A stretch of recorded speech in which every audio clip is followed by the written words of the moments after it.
14h30, 15h30, l'heure du crime sur RTL. Jean-Alphonse Richard. On est soulagé, parce que maintenant que le salopard qu'il est en tôle, vulgairement. Maintenant, c'est l'enquête, il faut attendre maintenant que le dossier qu'il soit accompli. On n'a jamais lâché, hein. Jamais. Bonjour, qui a tué l'étudiante lilloise Stéphanie Fauvio ? Pendant 17 ans, de nombreux policiers, pas moins de 5 juges d'instruction vont se poser cette même question.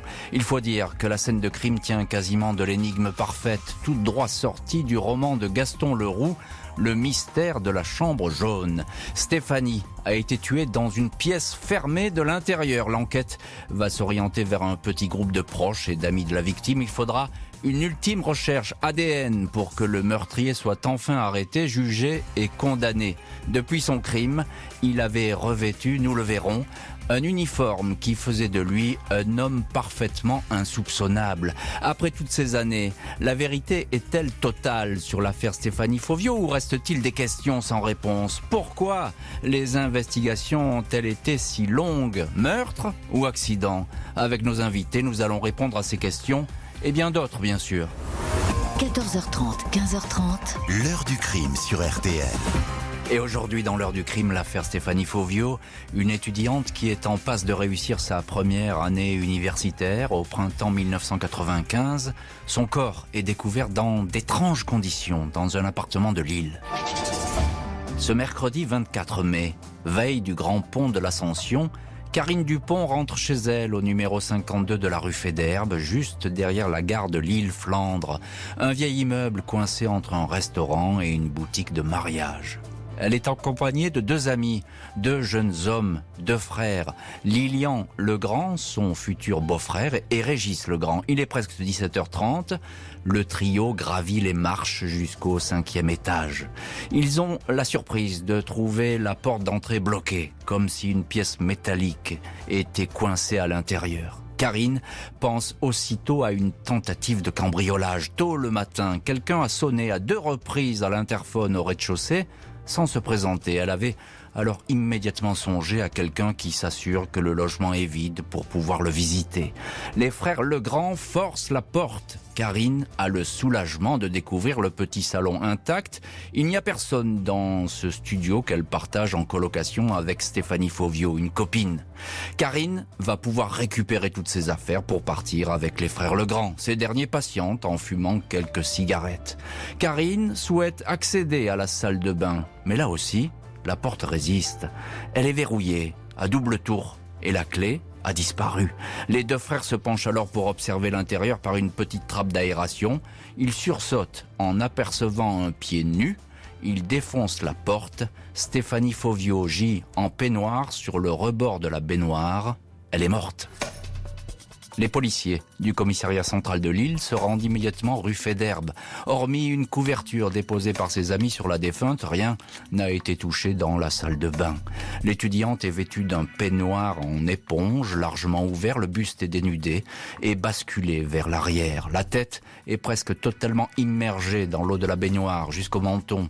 Un médecin légiste, le docteur Lallemand, se livre à un premier examen du corps. Stéphanie porte des ecchymoses sur le cou qui ressemblent à des traces de strangulation mécanique causées par les mains d'un tiers. Cet étranglement apparaît comme la cause probable du décès. La victime a également été frappée à la tête et à au moins 3 reprises. Elle présente un important traumatisme crânien. Il est établi que Stéphanie a eu un rapport sexuel récent, mais ne paraît pas avoir été violée.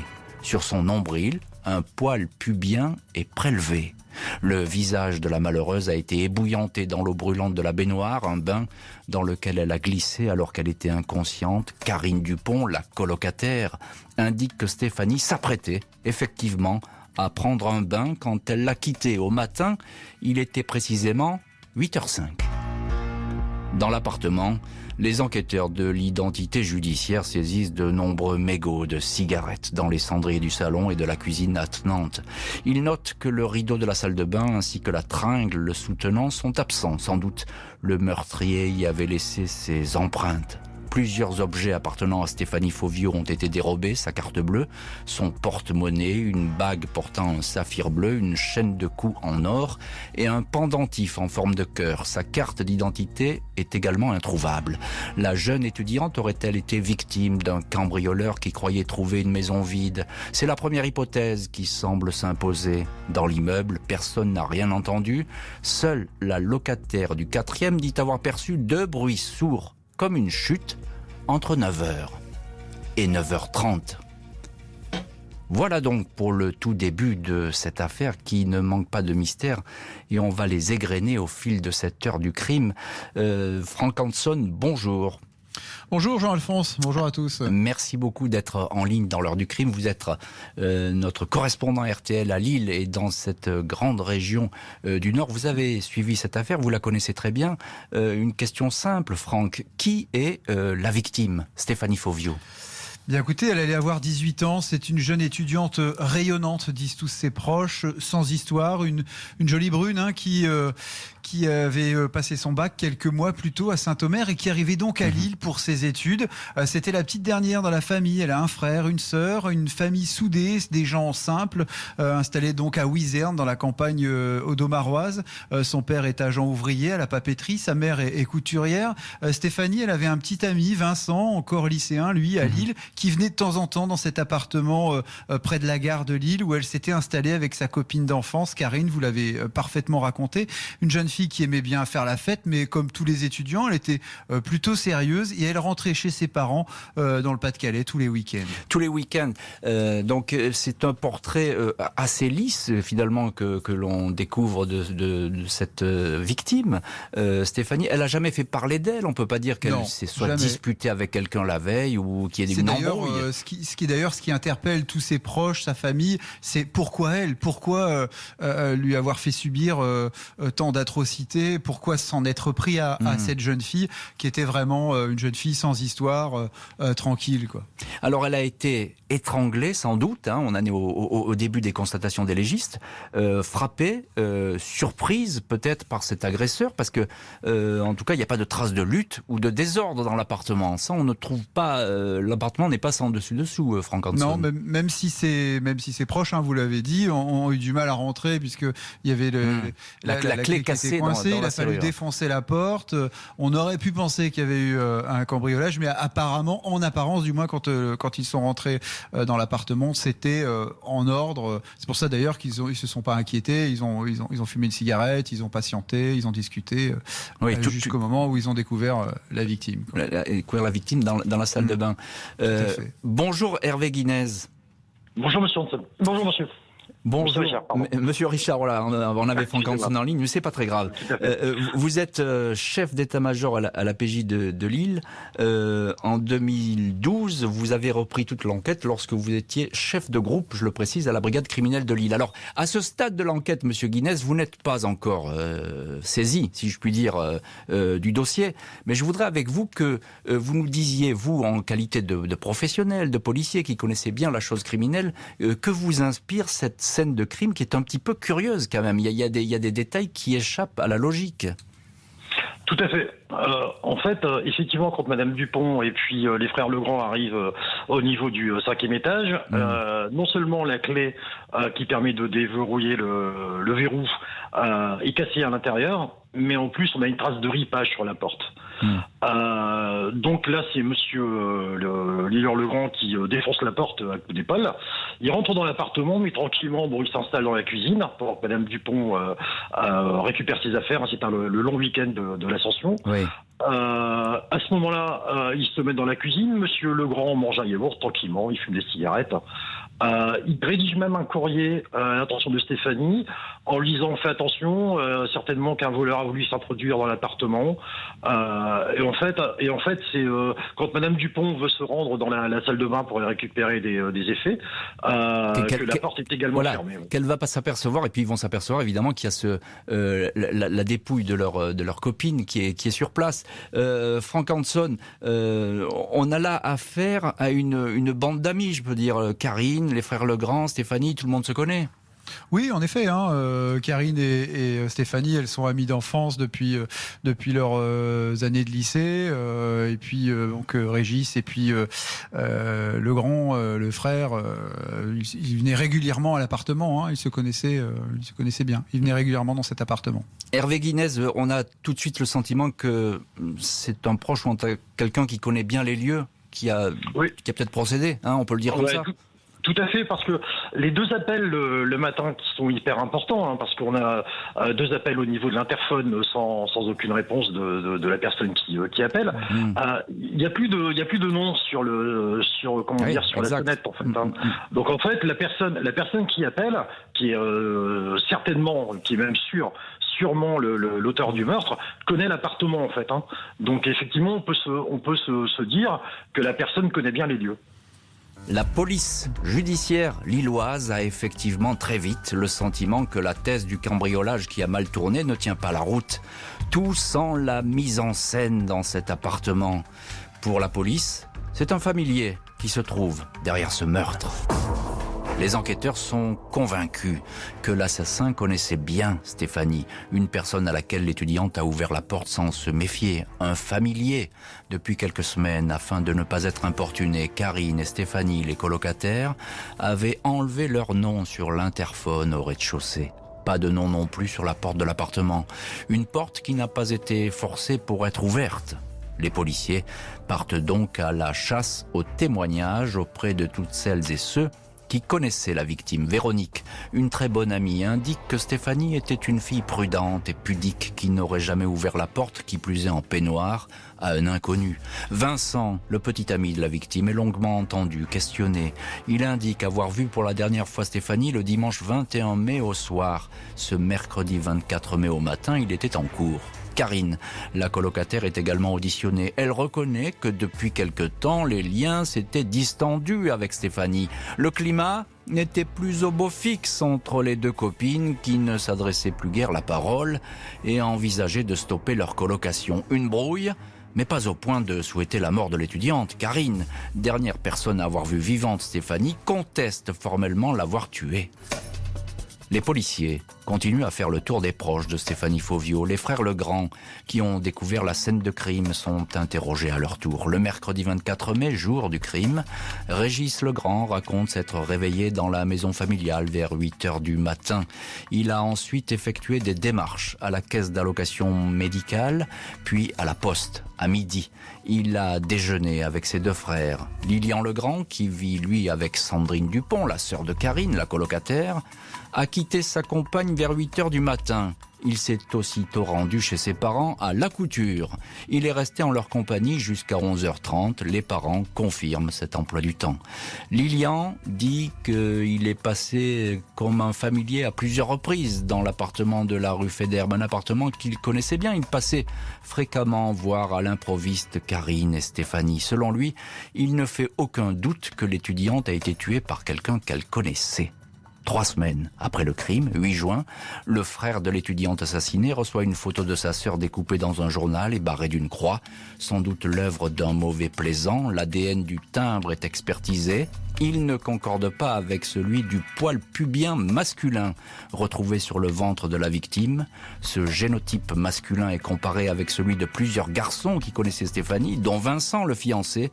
Mais cette recherche ADN se révèle négative. Pas de traces de sang ni de traces de sperme retrouvées sur la victime ou dans l'appartement. Les indices manquent cruellement. Les mois et les années vont ainsi défiler sans que l'enquête ne trouve le nom d'un suspect. Crime, suicide, accident, quelques traces d'héroïne et de morphine sont découvertes dans le corps de la victime, mais on ne saura jamais comment elles ont été ingérées. Il est établi que Stéphanie n'avait rien d'une toxicomane. L'étudiante n'était pas davantage une marginale, fréquentant une faune inquiétante. 13 ans après les faits, 2008, des déclarations faites par le père de la victime intriguent les enquêteurs.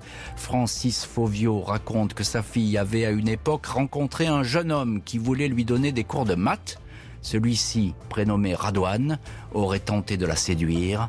Une histoire confirmée par une amie de la victime. Radouane est retrouvé, interrogé. Il ment et fournit un faux alibi pour le matin du meurtre. Le jeune homme nie les faits, mais le juge en décide autrement. Le 13 juin 2008, Il est mis en examen pour homicide volontaire. L'affaire Stéphanie Fauvio est-elle bouclée ? Franck Hanson, on vous retrouve, vous êtes le correspondant RTL à Lille. On a là un premier suspect et peut-être l'impression que finalement, enfin, cette affaire est en train de se débloquer. Ce Radouane est mis en examen. Pourtant, eh bien, côté enquêteur et peut-être même côté justice, on n'a pas l'impression qu'on tient vraiment le bon coupable. Non, parce que ces explications, même si elles sont assez brouillons, ne tiennent pas trop par rapport à ce scénario du drame. Cet étudiant en maths, a donné un alibi qui était faux, mais finalement, c'était plus pour se défendre finalement que par rapport aux accusations qui était porté contre lui. Et cette piste, même si au départ c'était un soulagement pour la famille y croyait sans y croire vraiment finalement.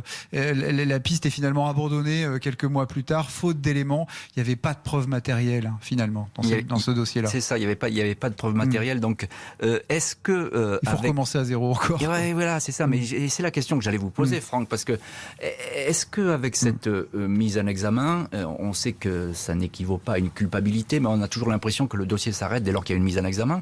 Est-ce que ça n'a pas retardé toute cette procédure ?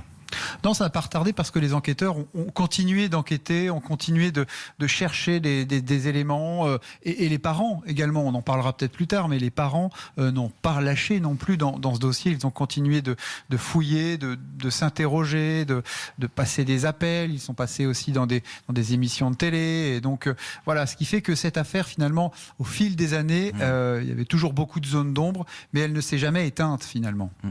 Alors, Hervé Guinness, je vous retrouve dans l'heure du crime. Vous avez repris toute cette enquête et je précise que c'était en 2012. Vous êtes policier, chef d'état-major aujourd'hui à la PJ de Lille. J'ai envie tout de même de revenir avec vous, même si à ce moment-là de l'affaire où nous parlons, vous n'êtes pas encore saisi du dossier, de parler avec vous de ces recherches ADN. Parce que en l'état, jusqu'à cette époque, elles me paraissent bien chaotiques. On a l'impression qu'elles ont été faites et refaites plusieurs fois et qu'elles ne donnent rien. En fait, les recherches ADN sont faites sur tous les familiers de Stéphanie, aussi bien les membres de sa famille, son petit ami, les gens qui fréquentent ses cours, les familiers. Et en fait, il y a une comparaison qui est faite par rapport au poil pubien qui a été découvert sur le nombril de la victime. Ce poil pubien qui quelque part a peut-être mis en erreur les enquêteurs pendant toutes ces années. En fait, ce poil pubien, soit il a été amené par un des premiers intervenants, donc pompiers, policiers, médecins légistes, et donc qui a contaminé la scène de crime, ou alors on peut également supposer que le mis en cause l'a ramené volontairement, alors pris dans les toilettes de la gare qui est à côté du domicile, pour justement maquiller la scène de crime, parce qu'on s'aperçoit qu'en fait tout a été maquillé, le vol est faux, la porte d'entrée on retrouve la clé fracassée dans la serrure, on retarde la découverte du corps. En fait, il y a quelque part un côté machiavélique dans le, oui, je comprends un côté bien. Calculateur en fait dans l'homicide. Et ça c'est très important ce que vous dites, parce que ça veut dire qu'il y a une préméditation absolue de ce geste. Quand vous dites, si par exemple la personne a décidé d'aller chercher ce poil pubien, je ne sais pas où, dans les toilettes de la gare de Lille-Flandre, très bien, elle vient le déposer, ça veut dire qu'elle a tout prévu finalement. Oui, mais il ne faut pas oublier, l'assassinat, la préméditation n'a pas été retenu lors du procès, mais il ne faut pas oublier que Lilian Legrand va être gendarme, un an après il est gendarme. C'est vrai qu'on est au début de l'ADN, mais bon, quand on veut rentrer dans la police, dans la gendarmerie, on s'enquiert de ce genre de choses, de ce genre d'enquête. Et puis, je vous dis, en fait, tout a été calculé, le vol des objets de Stéphanie, dont il s'est débarrassé. Il a reconnu lors de ses auditions avoir dérobé pour laisser croire à un cambriolage. Ce courrier qu'il adresse à Stéphanie, alors qu'elle est morte dans la salle de bain, il le sait qu'elle est morte dans la salle de bain. Il lui adresse un courrier comme si elle était vivante, en lui disant méfie-toi d'un cambrioleur. Tout est calculé en fait. Tout est calculé, tout a été effectivement monté avec cette scène de crime qui a été transformée. Un petit mot avec vous, maître Emmanuel Rigler. Bonjour. Bonjour Monsieur Richard. Merci beaucoup d'avoir vous aussi accepté l'invitation de l'heure du crime. Un petit mot avec vous. Vous avez été l'avocat de Lilian Legrand dans cette histoire et on verra pourquoi vous avez été son avocat dans quelques instants, dans les chapitres suivants. Je voudrais juste, Maître Emmanuel Lérigla, quel regard vous portez, vous, sur à nouveau cette enquête, ce démarrage d'enquête qui paraît bien compliqué, notamment avec ces expertises ADN qui sont pas fouillis, mais qui n'aboutissent pas en tout cas jusque-là.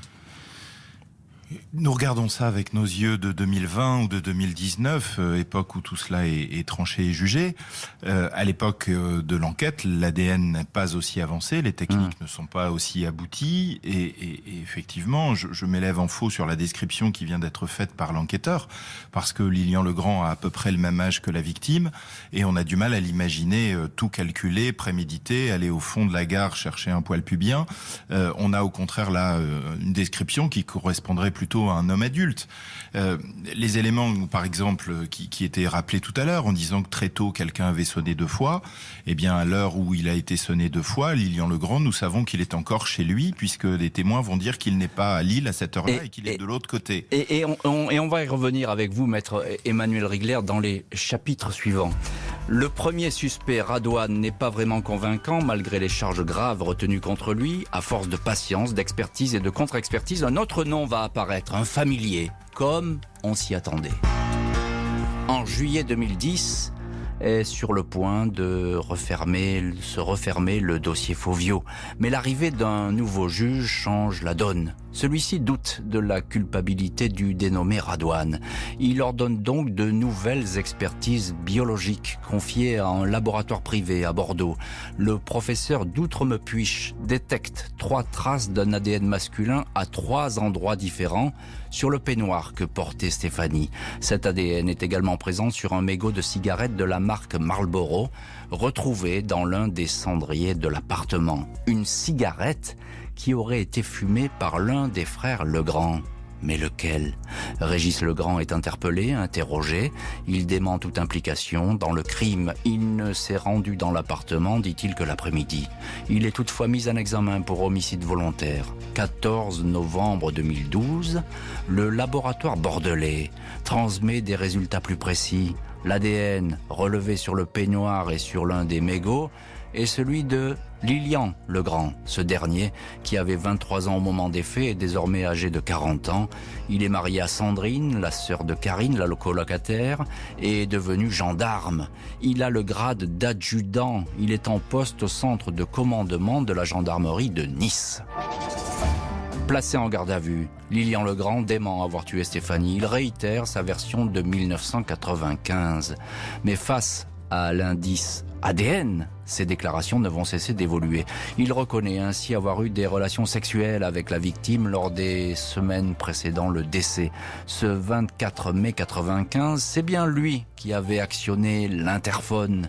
Il avait attendu le départ de Karine pour rejoindre Stéphanie. Ils ont eu un rapport sexuel consenti, dit-il, dans la salle de bain. Stéphanie aurait glissé, serait tombée en se cognant la tête. Un accident. Pris de panique, il aurait déposé le corps sans vie dans l'eau du bain, puis sous le coup du stress, il aurait cassé la clé dans la serrure. Au sujet des traces de strangulation, Lilian Legrand indique qu'il aimait serrer la gorge de Stéphanie chaque fois qu'il faisait l'amour. Les déclarations vont encore évoluer. Le gendarme raconte ainsi qu'après s'être aperçu qu'elle ne bougeait plus après sa chute, il aurait étranglé pour faire croire à un crime. Il aurait volé des objets pour simuler un cambriolage. Le 16 novembre 2012, Lilian Legrand est mis en examen pour homicide volontaire. Le juge Mathieu Vigneault appelle alors le père de Stéphanie au téléphone pour lui apprendre que cette fois, la piste est sûre. Francis Fauvio s'apprêtait justement à se rendre sur la tombe de sa fille. Franck Hanson, vous êtes notre correspondant à Lille pour RTL. Alors les précédents mises en examen, il y en a eu 2 déjà dans cette affaire, ce qui fait beaucoup, vont être placés sous le statut de témoin assisté. Seul reste véritablement en ligne de mire, si je puis dire, Lilian Legrand. Est-ce que cette fois, Franck, c'est la bonne ?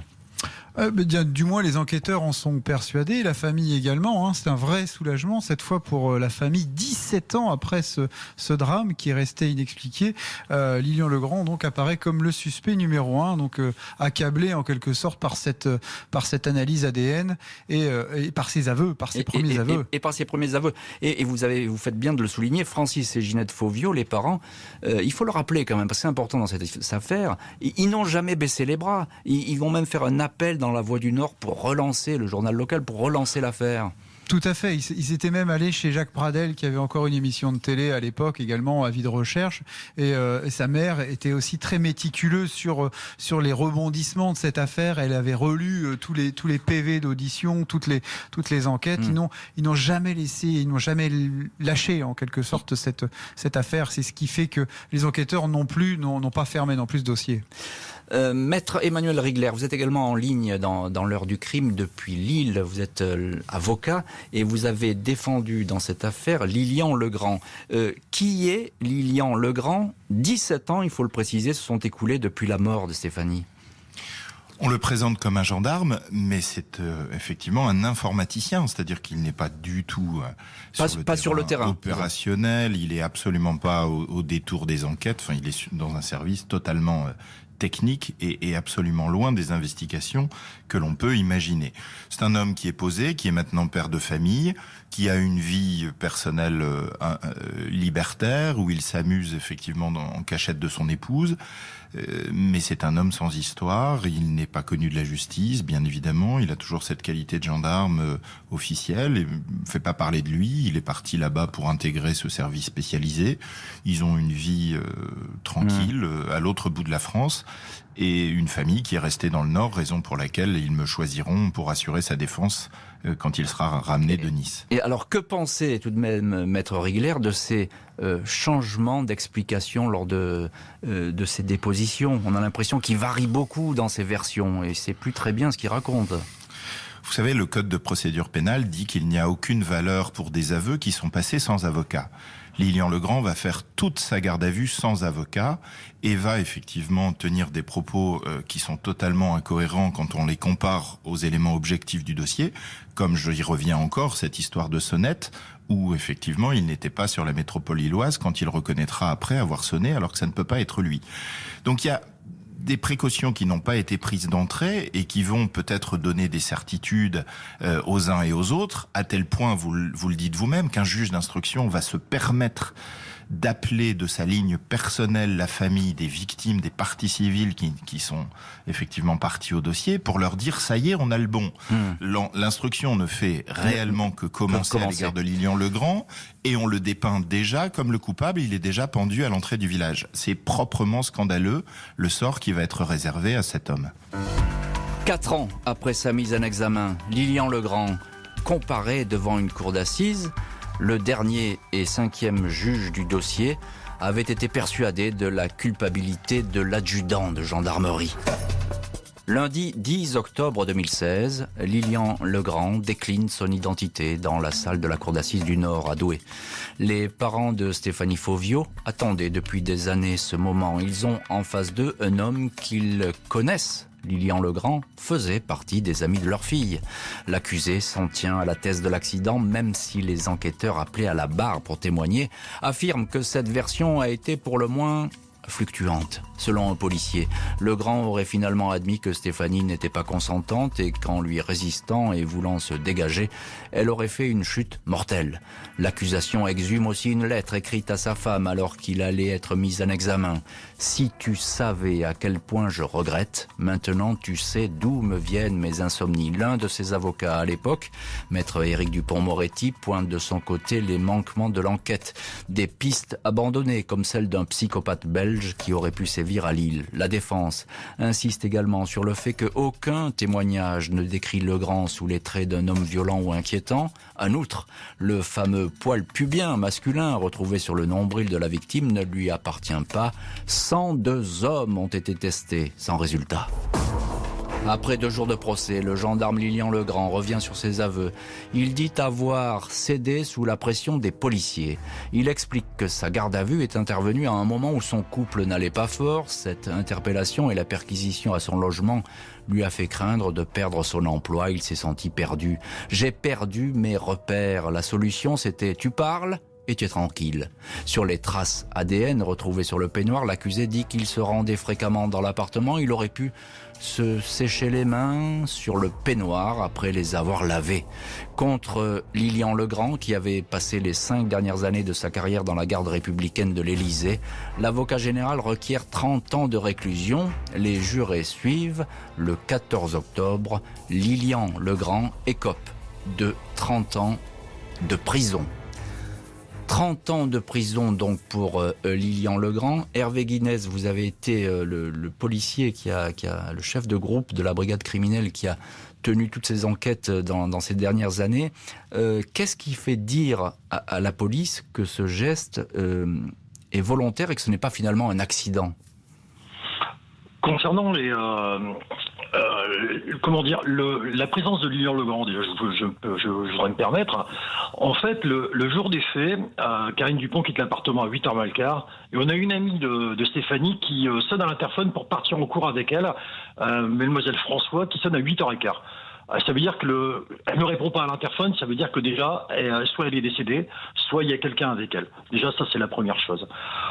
Concernant monsieur Lilian Legrand, il part sur Nice, il a effectivement des très gros problèmes conjugaux. Il fréquente de nombreux sites de rencontres, et en fait, il part sur Nice parce qu'il part avec sa maîtresse. Il part avec son épouse, mais également avec sa maîtresse. Concernant les déclarations de monsieur Lilian Legrand, effectivement, il n'y a pas d'avocat. Et en fait, il n'y a pas d'avocat parce qu'il n'en veut pas d'avocat. Avant les placements en garde à vue de toute la famille Legrand, si vous permettez, ils sont mis sur écoute. Et Lilian Legrand appelle son frère, appelle ses parents en disant oui, mais de toute façon, vous inquiétez pas, je sais comment ça marche, ils mettent la pression, ceci, cela, mais de toute façon, ça n'ira pas beaucoup plus loin. Et en fait, Lilian Legrand, lors de sa garde à vue, parle aux enquêteurs. Au début, il continue à dire que ce n'est pas lui. Mais après, il invente cette histoire de relations sexuelles torrides qui aurait pu mal tourner. Puis, ça mis, en fait, par rapport à l'ADN, il pense au sperme, en fait. Et après, vous savez, la dernière déclaration, c'est pour bien vous montrer que là, il n'y a pas de pression. Il dit aux enquêteurs, je pensais que ce jour-là, elle était open. Mais elle n'était pas open. Elle n'était pas open. Et je peux vous dire que cette phrase est choquante. Dans un procès verbal d'audition, ça montre bien le peu d'humanité de cette personne. C'est comme cela que vous établissez qu'il ne s'agissait pas d'un accident. Maître Rigler, avocat de Lilian Legrand, évidemment, on ne va pas faire un débat ici. Je suis sûr que vous n'êtes pas d'accord avec ce qui vient d'être dit. Je voudrais juste que vous nous disiez quel visage affiche Lilian Legrand à ce procès qui a tourné en sa défaveur. Je n'étais plus son conseil au stade du procès. Nous n'étions plus en bons termes à ce moment-là et il avait confié la défense à Éric Dupond-Moretti qui m'avait succédé. Mais dès l'instruction, dès qu'il est arrivé dans le cabinet du juge d'instruction, il revient sur ses aveux. Tout de suite, il n'attend pas le procès pour revenir sur ses aveux. Effectivement, vous avez un homme qui conteste les choses. Vous l'avez dit, il y a plein d'autres pistes qui ne sont pas exploitées et il y a effectivement des éléments qui vont dans le sens de ce qu'il soutient. Vous voyez, ce peignoir était normalement accroché juste à côté du lavabo, donc c'était tout à fait logique qu'on puisse retrouver son ADN épithélial de frottement de peau. Ça n'est pas effectivement du sperme, ça n'est pas des choses comme ça. Il y a pas de preuves matérielles qui vont effectivement dans le sens de cet homme. C'est toute la particularité de la cour d'assises. Il n'y a pas de vérité absolue, c'est ce que vous nous dites, maître. C'est la cour d'assises, c'est pas des preuves, c'est la conviction. C'est la conviction. Franck Hanson. Au procès, Jean-Alphonse, il n'a jamais fléchi pour avoir assisté aux premières heures de ce procès à la cour d'assises de Douai notamment. Lilian Legrand est apparu assez hautain, finalement sûr de lui, par rapport à cette lettre qu'il avait écrite à sa femme qui a pesé lourd, justement quand il disait tu sais maintenant d'où viennent mes insomnies. Il dit oui, c'était suicidaire. Enfin bon voilà, il a essayé de noyer le poisson.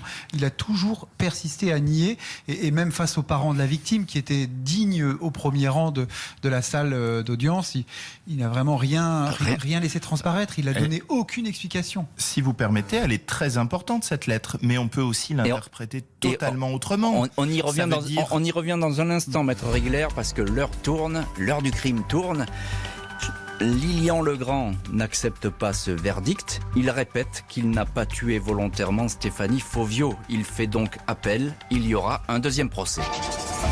Du 13 au 20 décembre 2017, Lilian Legrand comparaît devant la cour d'assises d'appel de Saint-Omer. Ultime chance pour lui de faire basculer le dossier, convaincre les jurés que la mort de Stéphanie Fauvio n'avait rien d'un meurtre, mais était en fait le plus malheureux des accidents. Au cours de son premier procès, Lilian Legrand avait été présenté comme un homme fragile et repentant par sa défense, mais il était apparu sous un jour contraire, un personnage froid, distant, un mari infidèle qui avait connu une dizaine d'aventures. L'une de ses maîtresses, Nathalie, témoigne d'un homme gentil qu'elle avait rencontré sur Internet. Elle avait remarqué qu'il dormait mal et souffrait de fréquentes insomnies. Le 18 octobre 2012, elle lui avait demandé dans un SMS « As-tu déjà tué quelqu'un ?» Elle n'avait pas obtenu de réponse. Un portrait en sa défaveur qui ne fait pas pourtant de Lilian Legrand un coupable ou un tueur, clament ses avocats. Une défense qui dénonce un dossier plein de trous et de reprises comme un pullover mal tricoté. Avec des coupables potentiels trop vite oubliés, un poil pubien masculin retrouvé sur le corps de la victime mais qui ne correspond à aucun des hommes apparus dans le dossier, Lilian Legrand en tête. L'avocat de la partie civile, maître Gildas Brochin, assure que l'ADN sur le peignoir et la lettre écrite à sa femme suffisent à signer le crime. L'avocat général Luc Frémiot n'a pas non plus de doute sur la culpabilité du gendarme. Selon lui, la victime, Stéphanie Fauvio, lui fait penser, je cite, à un oiseau des îles tué en plein vol par un braconnier en maraude. Malgré ces dénégations, les jurés ne croient pas à la bonne foi de Lilian Legrand. Il a tué volontairement Stéphanie Fauvio. La peine de 30 ans de prison est confirmée cette fois. Francis et Ginette Fauvio peuvent mettre définitivement un visage sur le meurtrier de leur fille.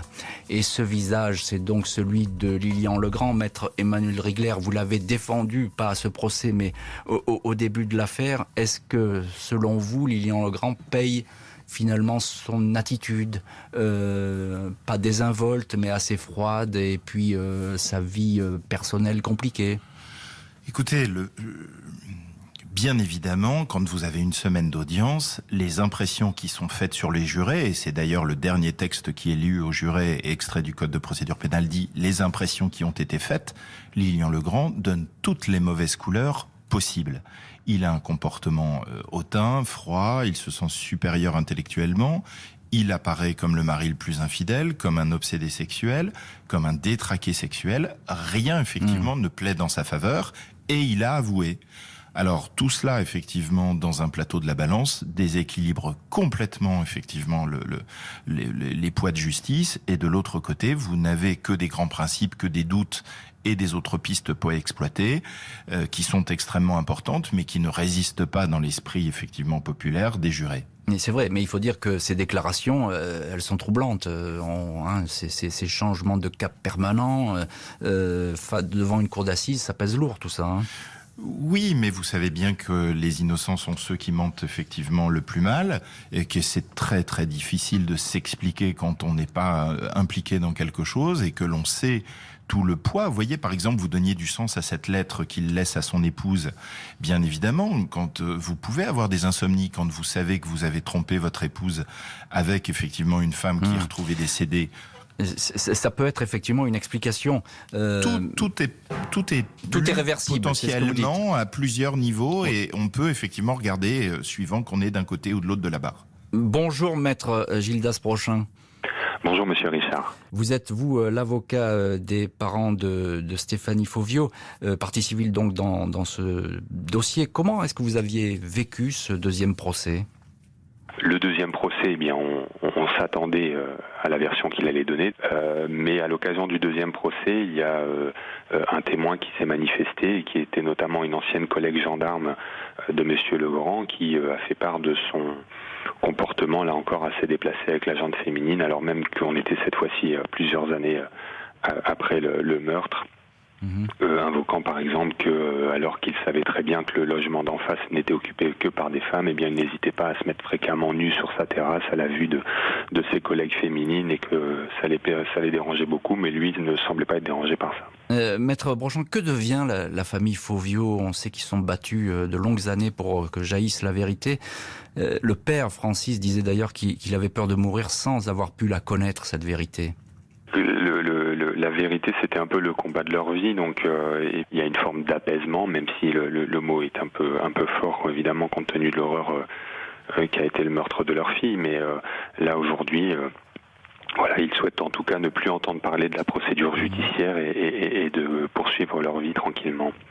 Avec cette difficulté que, par exemple, l'année dernière, Monsieur Legrand a sollicité une permission, et la procédure veut que le juge d'application des peines sollicite les parties civiles. Alors évidemment, il trouve que quand on a été condamné à 30 ans, c'est beaucoup trop tôt et que c'est injuste, etc. C'est toujours très difficile à accepter ce genre de choses pour les parties civiles, bien évidemment. Alors, je précise que effectivement, le condamné est toujours en prison. Hein. Il n'est pas sorti de prison. Frank Hanson, à ce procès en appel, tout paraissait presque joué à l'avance, on l'a dit, vu le comportement de l'accusé. Mais est-ce que ce procès a-t-il failli à un moment donné se renverser ? Non, pas forcément. En fait, non, pas du tout. Même le procès en appel, vous dites en l'occurrence, non, le procès en appel, Lilian Legrand a maintenu sa position. Il est resté sur sa thèse de dire qu'il n'avait rien à voir dans cette affaire. Il a à peine reconnu avoir eu des relations avec Stéphanie Fauvio, mais pour lui, il s'est présenté encore comme innocent, mais ses explications n'ont visiblement pas convaincu non plus les jurés, puisqu'il a encore une fois été condamné à la même peine qu'en première instance, à savoir 30 ans de réclusion. Et donc voilà, cette fois c'était en quelque sorte le soulagement donc définitif pour la famille. C'était fini et condamnation définitive, il faut le préciser. L'heure du crime, présentée par Jean-Alphonse Richard sur RTL.